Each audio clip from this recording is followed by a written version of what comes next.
What creates a narcissist? The childhood origins. Explained. We all know the type.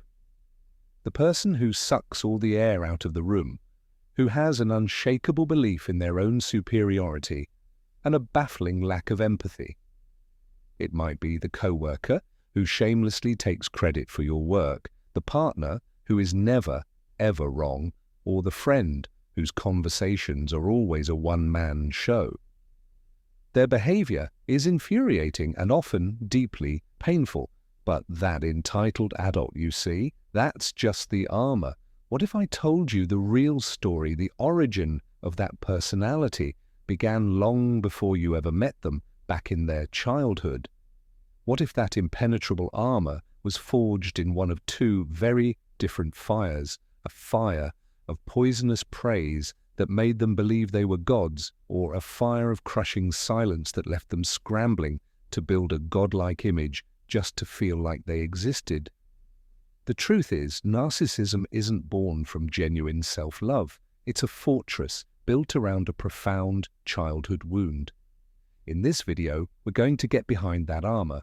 We'll travel back to the specific parenting dynamics, hidden traumas, and psychological sleights of hand that create a narcissist. By the end, you won't just see what they do, you'll finally understand why. And that understanding is the first step to your own clarity and freedom. The core wound, the false self versus the true self. Before we get into the specific childhoods, we have to grasp a central concept from psychology that helps explain the split that occurs within the narcissist. Think of it as the false self versus the true self.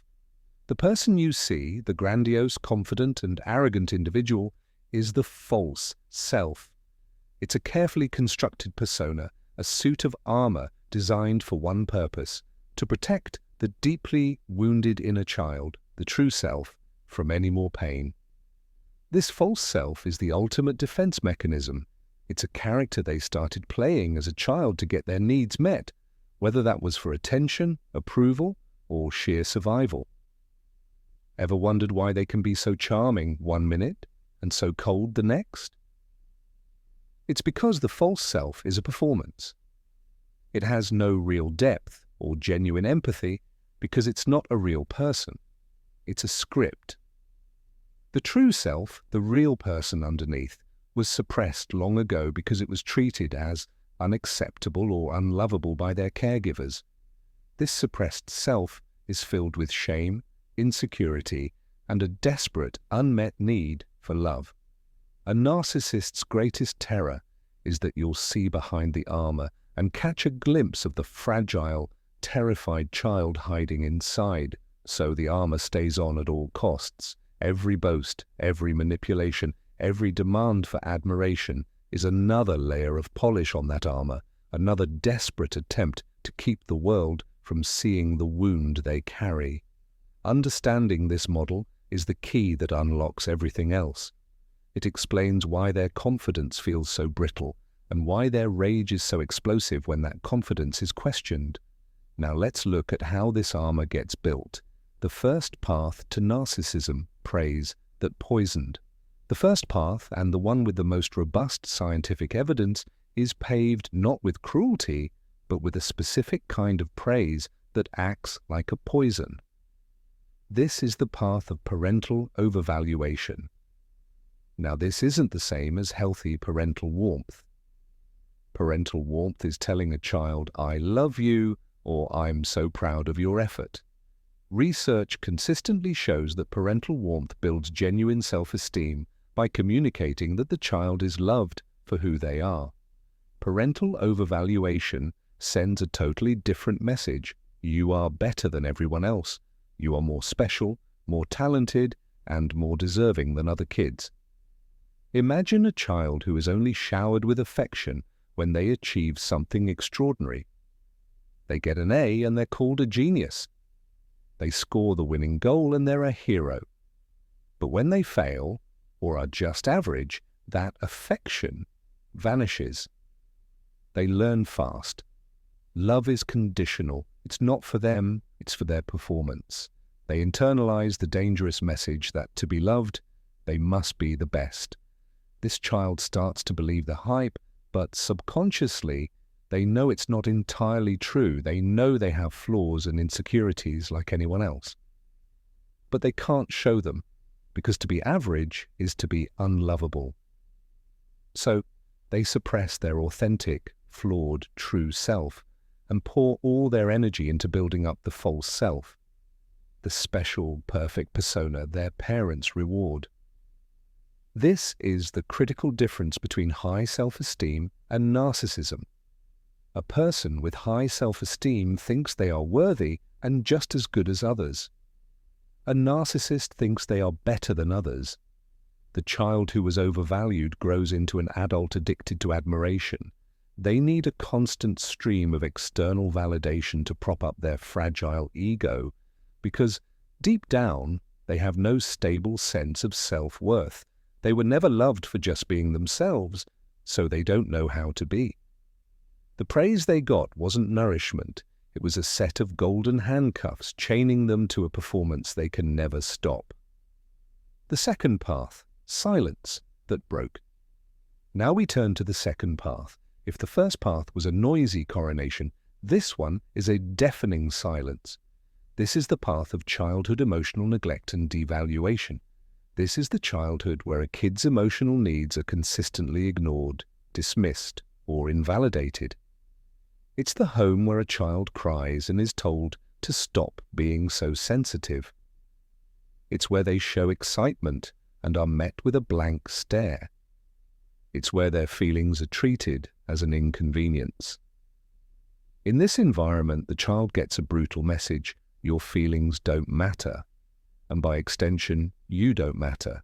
This creates a profound core wound of worthlessness and shame. While research shows that a simple lack of warmth is more directly linked to low self-esteem than to narcissism itself, this environment can create the fertile ground for a narcissistic defense. To survive the unbearable feeling of being invisible and insignificant, the child's psyche can perform a desperate act of self-preservation. They construct a false self that is the complete opposite of how they feel inside. If they feel small and worthless, they will create a persona that is huge, flawless, and demands to be seen. This is a compensatory mechanism. The grandiosity is a defense against the crushing pain of feeling unseen. They essentially tell themselves, my parents won't see how special I am, so I will force the entire world to. I will become so impressive and so perfect that no one can ever ignore me again. This path is often associated with what's known as vulnerable narcissism. While the narcissist from the overvaluation path might genuinely believe their own hype, the vulnerable narcissist is often painfully aware of the insecurity under the surface. They are hypersensitive to criticism and prone to intense shame. Ever see a narcissist fly into a rage over a tiny comment? That criticism just pierced the thin armor of their false self and poked that original childhood wound of being not good enough. The rage you see isn't just arrogance, it's the terror of a neglected child being exposed. They aren't just defending their ego, they're fighting to keep the crushing feelings of worthlessness from flooding back in. The role of trauma and the authoritarian household. Beyond these pathways, there's another powerful factor that often pours fuel on the fire: overt childhood trauma. We're talking about adverse childhood experiences, or ACEs. Research shows a strong link between these experiences, like emotional or physical abuse, neglect, and severe household dysfunction, and the development of narcissistic traits, especially the vulnerable subtype. When a child's world is terrifying and unpredictable, reality becomes unbearable. To cope, some children dissociate. They emotionally check out. In that space, they can create an alternate reality where they aren't a helpless victim, but someone powerful, special, and invulnerable. The grandiose false self becomes an escape hatch from a world of pain. This toxic environment is often maintained by an authoritarian parenting style, the my way or the highway parent. This style is defined by high levels of control and very low levels of warmth. In this household, a child's individuality is crushed. They aren't allowed to have their own opinions or feelings. Approval is given only for absolute obedience. This creates a climate of fear and perfectionism where the child learns that any mistake will be met with punishment or the withdrawal of affection. While the link between authoritarian parenting and narcissism is considered a plausible risk factor rather than a direct cause, it can certainly be a toxic ingredient in the mix. This dynamic is especially damaging when one of the parents is a narcissist. A narcissistic parent often sees their child not as a person, but as an extension of themselves, an object meant to serve their own ego. They might reject the child who doesn't conform to their ideal, or smother the one who does, trapping them in a cycle where the child's only job is to reflect the parent's glory. This creates a powerful generational loop where the wounds of the parent are inflicted upon the child, who then develops the same armor to survive. The undercurrents, genetics and culture.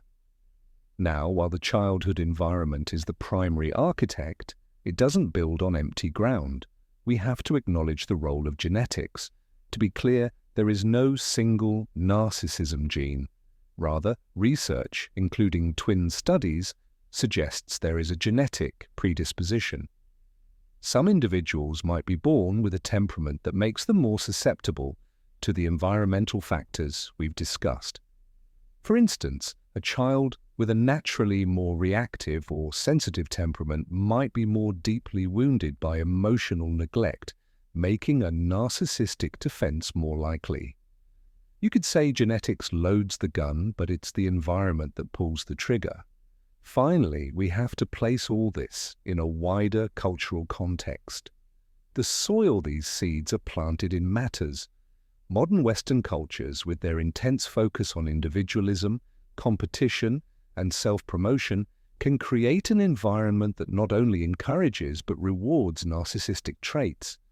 The rise of social media has put this on hyperdrive, creating a stage where everyone is pushed to curate a perfect, branded version of themselves for public admiration. Society increasingly celebrates the very behaviors tied to narcissism: relentless self-promotion, projecting an impossibly perfect life, and chasing external validation through likes and followers. This cultural backdrop can act as an incubator, normalizing these behaviors and making it harder for anyone to develop a stable sense of worth that isn't dependent on outside approval. Understanding as empowerment. So, what creates a narcissist? It's not a simple, single thing. It's a complex and tragic cocktail, the poison of conditional praise that says you're only worthy when you perform, the devastating silence of neglect that starves a child of love, the raw trauma that shatters their safety, and the genetic and cultural tides that make them more vulnerable to it all. The entitled adult you see, with their armor of arrogance, is, in many cases, a scared and wounded child trapped inside a fortress they built to survive. That fortress was built brick by brick in a childhood that was either conditionally loving or devastatingly unloving. And let me be crystal clear, understanding this is not an excuse for hurtful, toxic, or abusive behavior. You are never obligated to endure mistreatment no matter its origin story. This understanding is for you. It's about releasing yourself from the endless loop of confusion and self-doubt. It was never about you or a reflection of your worth. It has always been about them and a deep, unresolved wound from a past they may not even consciously remember. This knowledge is your first step toward breaking free, toward healing, and toward reclaiming your own authentic reality. If this video gave you a new perspective, please give it a like and consider sharing it with someone who might be struggling to make sense of a similar situation.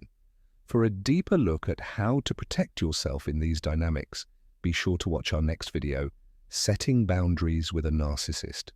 Thanks for watching.